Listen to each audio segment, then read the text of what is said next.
আসসালামু আলাইকুম বন্ধুরা, কেমন আছেন? আমি Enam, assistant public prosecutor advocate Saiful Islam. আমরা জানি যে উনি মানে আইনজীবী হিসাবে ওনার যে অবদান ছিল আর কি, এবং ওনাকে বাংলাদেশ হারিয়েছে, এবং ইসকনের এবং ছাত্রলীগ আওয়ামী লীগের গুন্ডা পান্ডাদের হাতে উনি নিহত হয়েছেন আর কি। তো এটা আসলে ভিন্নভাবে প্রভাবিত করার চেষ্টা করা হচ্ছিল। রয়টার থেকেও বলা হচ্ছিল যে চিন্ময় কৃষ্ণ দাসের উকিল আর কি ওনার পক্ষে কাজ করতেছিলেন। তো এইসব জিনিস নিয়ে আসলে থমথমে পরিস্থিতি চট্টগ্রামে আইনজীবী হত্যার ঘটনায়। তো এটা একেবারে কিছুক্ষণ আগে দেশ টেলিভিশন দিচ্ছে আর কি, এবং আমরা দেখছি যে রাষ্ট্রপক্ষের আইনজীবী যিনি ছিলেন আর কি, উনি মানে বের হয়েছেন। উনি বের হয়ে বলছেন যে ভারতের এজেন্ডা বাস্তবায়ন করছে ইসকন। ওনার কথা থেকে এটা বের হয়ে আসছে আর কি, ইসকনের মাধ্যমে দাঙ্গা লাগিয়ে দেশ দখলের পায়তারা করছে ভারত। তো এটা রাষ্ট্রপক্ষের আইনজীবী বলা মানে খুব একটা স্ট্রং স্ট্যান্ড, এবং উনি বলছেন যে ইসকন নিষিদ্ধের আদেশ দিতে রাজি নয় হাইকোর্ট। তো এইটা নিয়ে আসলে একটা মানে ঘোলাটে পরিস্থিতি সৃষ্টি হয়েছে। ভারতের গদি মিডিয়ারা বলতেছে যে না, এটা এটা রুল এটা বাতিল হয়ে গেছে হাইকোর্ট থেকে। তো এটা মানে কে করবে তাহলে? নির্বাহী আদেশ বলতে তো ডক্টর ইউনূস মানে অন্তর্বর্তীকালীন সরকার ইসকন যে নিষিদ্ধ, এটা তারা বলতেছেন যে একেবারে প্রথম agenda, first agenda, top agenda এসব নিয়ে সরকার কাজ করতেছে। বাট আমরা তো আসলে দৃশ্যমান দেখছি না। আমরা দেখতে চাই ইসকন নিষিদ্ধ হোক বাংলাদেশে আর কি। তো ভারতের বিবৃতির পর ইসকন ভয়ঙ্কর হয়ে ওঠে, হত্যা করে আইনজীবীকে। এটা মানে রাষ্ট্রপক্ষের যে আইনজীবী আছেন উনি, ওনার মুখ থেকে আমরা শুনেছি আর কি। এবং আমরা গতকালকে দেখতে পাচ্ছিলাম যে আইনজীবী হত্যার ঘটনায় 28 জন মানে 26 জন আটক করা হয়। আজকে আমরা শুনতেছিলাম যে 33 জন মানে আটক করা হয়, এবং নিষিদ্ধ ছাত্রলীগের 2 জন ইসকনের মানে মানুষ, তারা সবাই মিলে এই মানে সাইফুল ইসলামকে নিহত করেন আর কি। এবং আমরা দেখছি যে সাইফুল ইসলামের জানাজা, মানে প্রথম জানাজা, দ্বিতীয় জানাজা, এগুলো আমরা দেখেছি। এবং তারপরে নিরাপত্তার চাদরে ঢাকা মানে চট্টগ্রাম আদালত, এগুলো সব ঘিরে ফেলা হয়েছে আর কি। মানে এটা স্বস্তিদায়ক, বাট অবশ্যই থমথমে পরিস্থিতি চট্টগ্রামে বিরাজ করতেছে, এবং আজকেও আদালত বর্জন করেছে আর কি সবাই, আইনজীবীরা আর কি। তো এইটা আসলে বাংলাদেশের জন্য একটা অস্বস্তিকর অবস্থা। এবং দেখেন, আদালত চত্বরেও কালো পতাকা উত্তোলন করা হয়েছে, এবং এই সমস্ত কিছুর ভিতরে আবার চিন্ময় কৃষ্ণ দাস, তাকে আবার ডিভিশন দেওয়া হয়েছে। মানে এইটা নিয়ে তর্ক বিতর্ক চলে আসছে। চিন্ময় কৃষ্ণকে বেআইনিভাবে ডিভিশন দেওয়া হয়েছে, এটা বলা হচ্ছে আর কি। এবং অ্যাডভোকেট সাইফুল হত্যাকারীদের পক্ষে কোনো আইনজীবী দাঁড়াবে না, এটাও এ ধরনেরও আমরা কথা শুনেছি আর কি।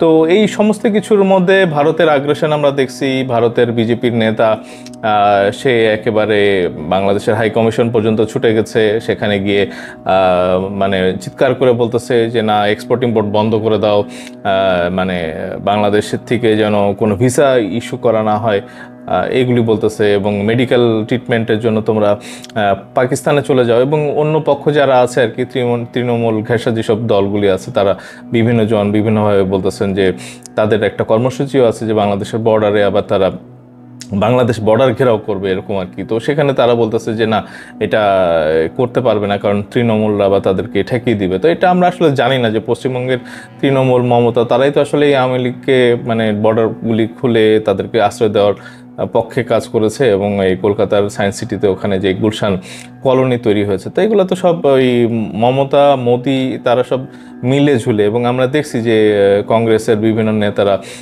কি বলে ডক্টর ইউনূসের কাছে দাবি জানাচ্ছেন যেন কি বলে চিন্ময় কৃষ্ণকে ছেড়ে দেওয়া হয়। তো এইটা আমাদের মানে আমার মূল যে কথাটা সেটা হচ্ছে যে দেখেন, এই চিন্ময় কৃষ্ণ দাস, তাকে তো আমরা একটা রাষ্ট্রদ্রোহের মানে অভিযোগের ক্ষেত্রেই তাকে মানে আটক করা হয়েছে, এবং এখন পর্যন্ত 3টা মামলা হয়েছে আর কি।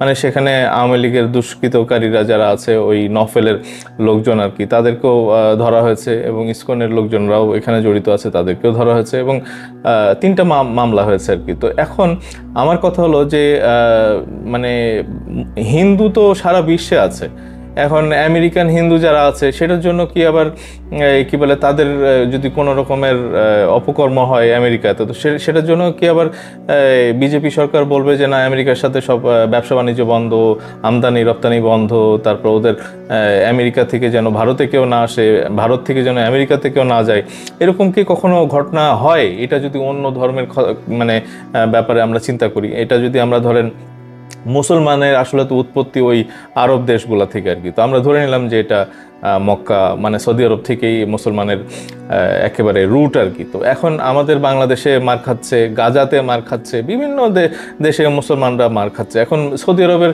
কোন কোন নেতাকে, কোন কোন রাজপরিবার বাদশাহ বা রাজকুমার যারা আছে আর কি, কাদেরকে আমরা বলতে শুনছি যে না ঠিক আছে গাজাতে বা সিরিয়াতে বা লেবাননে মুসলমানরা মার খাচ্ছে, তো ঠিক আছে আমরা তোমাদের সাথে কি বলে আমরা দেখে নিব, আমরা একেবারে তোমাদের বর্ডারে ঢুকিয়ে দেবো আমাদের সৈন্য সামন্ত। এইগুলি তো হয় না।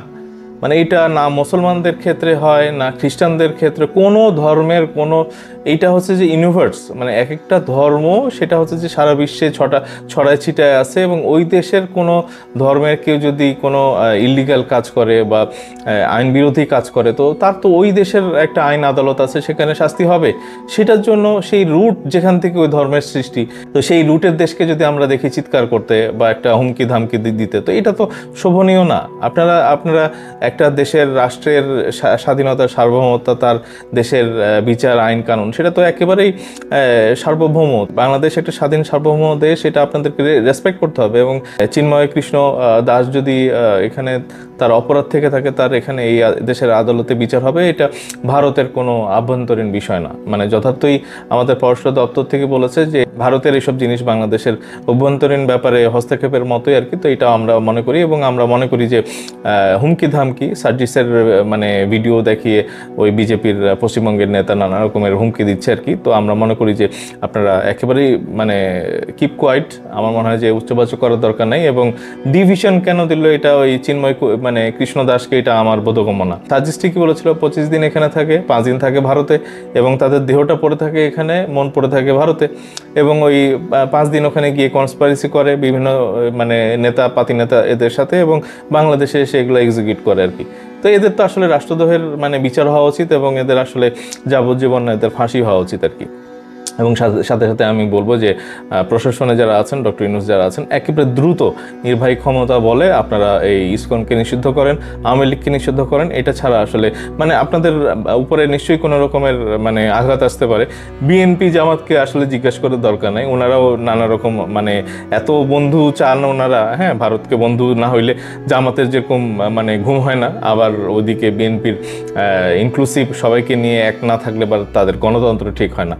তো এইগুলি ডক্টর ইউনূস একেবারেই মানুষ, আমজনতার মানুষের মানে একেবারে হার্টটা শুনবেন, এবং মানুষ আমজনতা মনে করতেছে যে ইসকন এবং আওয়ামী লীগের একই সাথে বাংলাদেশে নিষিদ্ধ হওয়া উচিত, এবং তারপরে বাংলাদেশে কী হবে সেটা দেখে নেওয়া যাবে আর কি। তো বন্ধুরা এখনকার মতো এইটুকুই। আপনারা কে কীভাবে দেখতেছেন কমেন্ট বক্সে আপনাদের মতামত জানান, এবং আমার মনে হয় যে বাংলাদেশকে আসলে দুষ্কৃতকারী যারা আছে তাদের হাত থেকে আমাদের রক্ষা করাটা সবার দায়িত্ব আর কি।